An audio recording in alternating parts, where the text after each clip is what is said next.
Hello, I am Brett Dupree, and welcome to my awesome health journey. Of course, I'm Brett Dupree. Sometimes I forget how I start these, and so I talk like that. Today, I'm kind of still writing on yesterday's high of using the Shocky thing to measure my body fat percentage and how it is, you know, I'm getting confirmation that what I'm doing is working, and I'm hitting my goal of at least 1 pound of fat loss a week on about average, give or take, around that.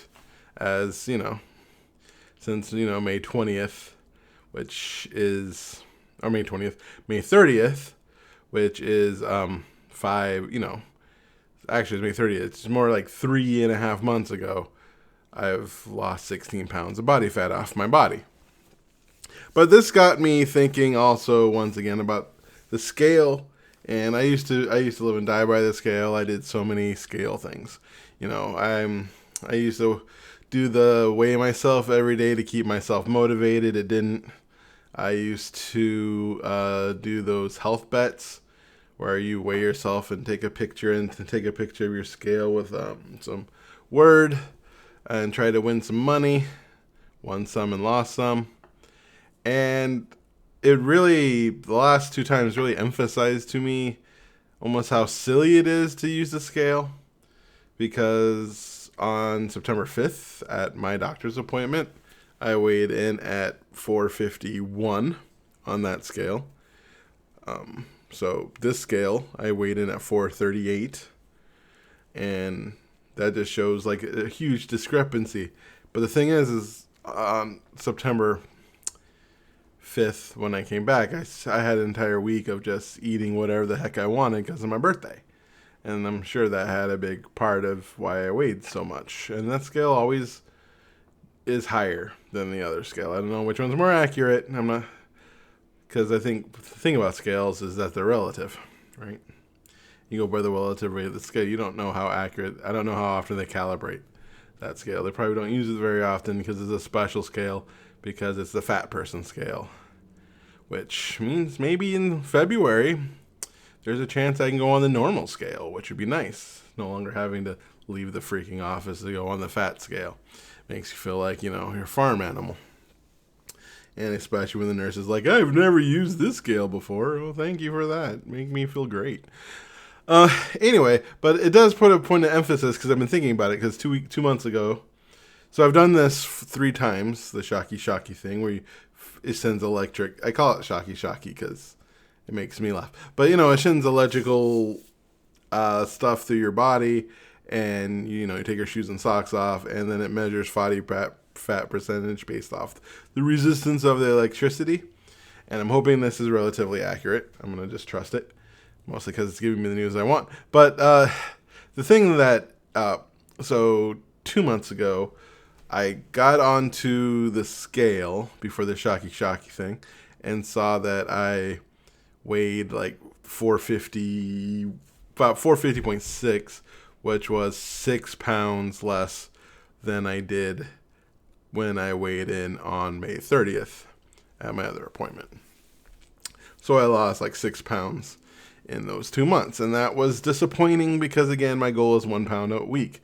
So I was kind of happy it was going down because that's the most important thing. I want a downward trend. But at the same time, I want to do 1 pound a week at least. At most 2, maybe 4 because I'm 400 pounds. But at most 4 because I just don't want to lose it fast.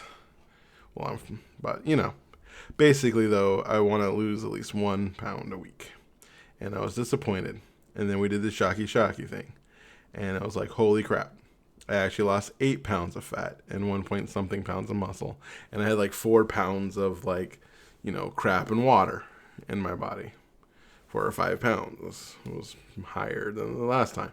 So even though the scale said I only lost 6 pounds, I did this video 2 months ago. Scale said I lost 6 pounds. In reality, I lost 9 pounds. And 8 of that being fat. This time I get on the scale, I'm down 11 pounds, which number one is awesome. Especially after my 451, I was hoping like, but it's 447, or it'd be really cool is 445. I really wasn't thinking of 430 something, And then I saw it 438, and I was like, yeah, score. Wasn't expecting the 430s. But then I got on the doctor. I want to do the shocky thing, but the nurse practitioner was like, this is every other time thing. I'm like, fine, I should have pushed for it. But when I was talking to my doctor, she was like, yeah, we should make sure that your weight loss is mostly fat and not muscle, since you did lose 11 pounds. She was really happy with that result. And so I did the shocky thing, and bam. It was honestly even better because I only lost like 0.3 pounds of muscle this time, but still losing about the same amount of fat, which is around 8 pounds. And so this time I was 11 pounds down. I lost 8 pounds of fat. Last time I was 6 pounds down, and I lost 8 pounds of fat. So that's the thing about the scale. If you can get, I know Orange Theory has a cool shocky thing. If I wasn't paying so much money for the weight loss clinic every 2 months, I would use theirs. Especially it keeps it in the app. That is freaking cool. One of the coaches showed me their shocky results, and it was really cool to keep track of. It's something I probably should have done since the beginning if I wasn't so, yeah. Anyway, but I think this is just another proof that honestly you shouldn't put too much into the scale, especially if you're up a pound in a day or down a pound in a day, because you don't know what it is. It could be water weight. It could be you didn't poop as much. Yeah, it's pretty much those two things. It could be something else. I don't know. Yeah. Basically, it's water or crap, I believe.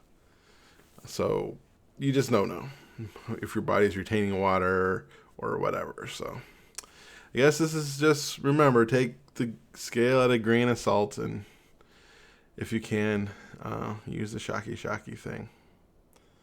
So yeah, have a wonderful day.